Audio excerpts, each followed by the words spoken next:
see Jesus doing in the darkness? And I just picture this eeriness in this scene. You've got this crucifixion on the edge of town, and you've got people passing by, and you've got soldiers watching over Jesus, and he's hanging on this cross, and he's bleeding and in agony. And what does this part of the story show us about Jesus that is just amazing? What do you see? Yeah, what strikes me, Shannon, is everything you described, right? For any typical person, this would be agony, purely on a physical level, right? Just what Jesus had gone through up to this point. On an emotional level, he had been abandoned by all his friends. There was no one standing there in solidarity with him. We just know, the picture of the women at the foot of the cross, and John is there standing with them, but they had not been there for the past 12 hours. He stood all of that alone. He had been betrayed by one of the 12. So there is this physical agony. There's emotional agony. Just think of having one of your own friends betray you.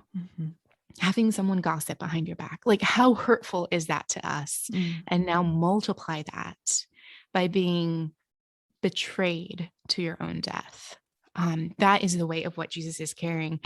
And yet, Shannon, I think the heaviest pain and weight on Jesus here is neither of those, but rather the spiritual pain of being shut out from experiencing the love of God toward him. And I think we have to be careful here, because there is no separation in the Godhead. There is no separation between the Father and the Son. Right. And we have to hold the doctrine of the Trinity carefully. And yet, in a very real sense, the Son in the flesh did not experience God's loving presence.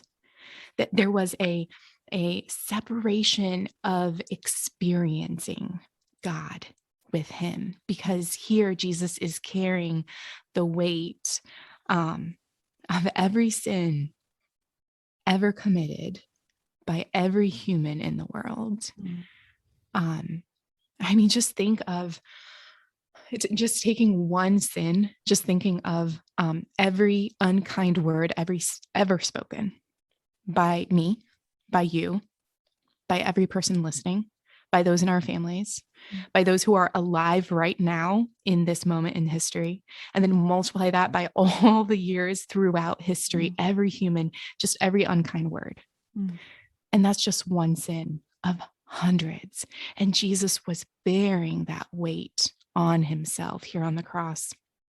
And one thing that stands out to me are these words in verse 46, which can feel a little bit strange, especially since they're brought to us in the Aramaic, and yet they're translated for us, they're interpreted for us. My God, why have you abandoned me? And I said earlier that this scene shows us how Jesus handled the darkness as a human. And what I love is that he turns to the Psalms.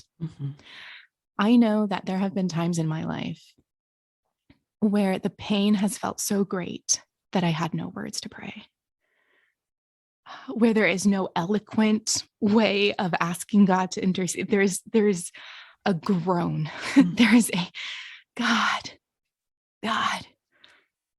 And we have the promise later in the New Testament that because of what Jesus did here in this moment, he sent his Spirit, and now his Spirit intercedes for us. And so when we groan, his Spirit is groaning for us before the Father. And so we have that privilege.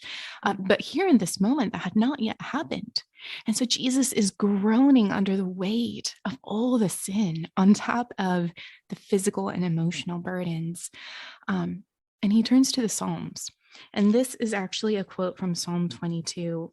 If it's okay with you, Shannon, I'd love to read a few other verses because I think it gives us a fuller picture of Jesus' experience. Because we only have these these words that are written down for us and recorded. But what we know from Jewish culture is that these boys would memorize the Psalms. The Psalms were their prayer book, boys and girls, men and women. And so when Jesus is quoting the first verse from Psalm 22, most likely it's not a leap of imagination to say this whole psalm was on his heart and in his mind. Yeah, they'd often use, it was sort of like a hyperlink. They would take a phrase, and he was thinking of this whole psalm, as he only quoted one verse of it. But yeah, go ahead and read some of those verses, because there are several things in that psalm that he's playing the part of the psalm. He's actually living the experience of the psalmist.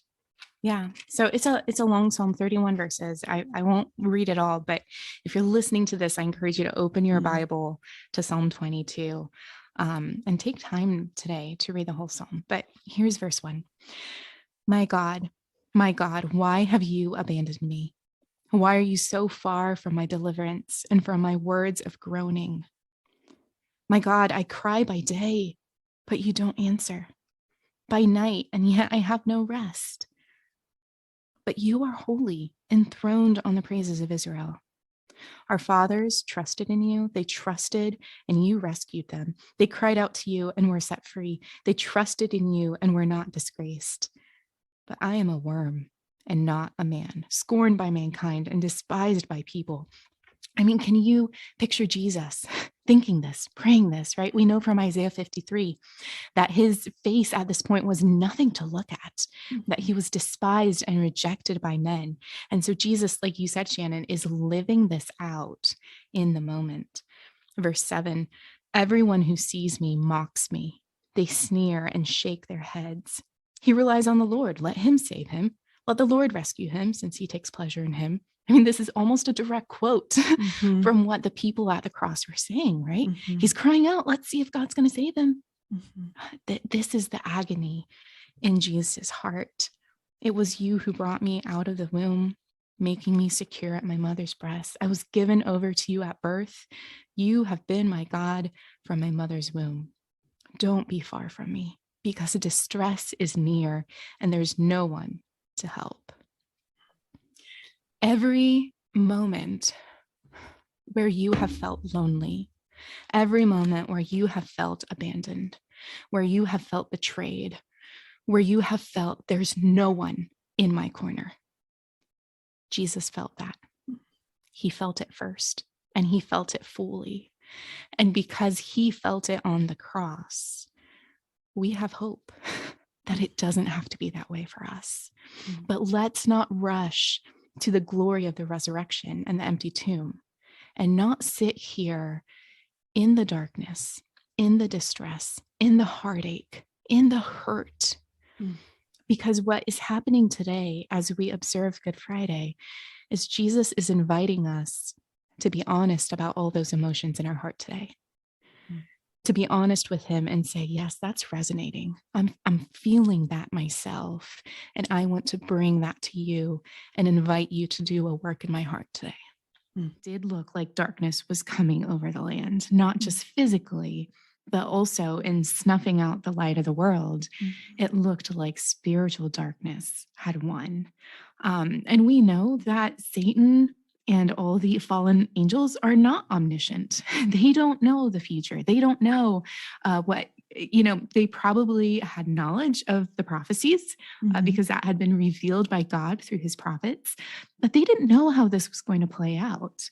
And so I think it's not too far-fetched to look at this moment and to say all of hell celebrated that the light of the world was being snuffed out and that darkness was covering the land. But that's just the beginning. That's just part one of Act 1 of what is happening here. And so we are a people called out of darkness into the light, but we can sit in the tension of this dark moment. I think we do ourselves a disservice when we rush past this to the resurrection, because this makes us feel uncomfortable.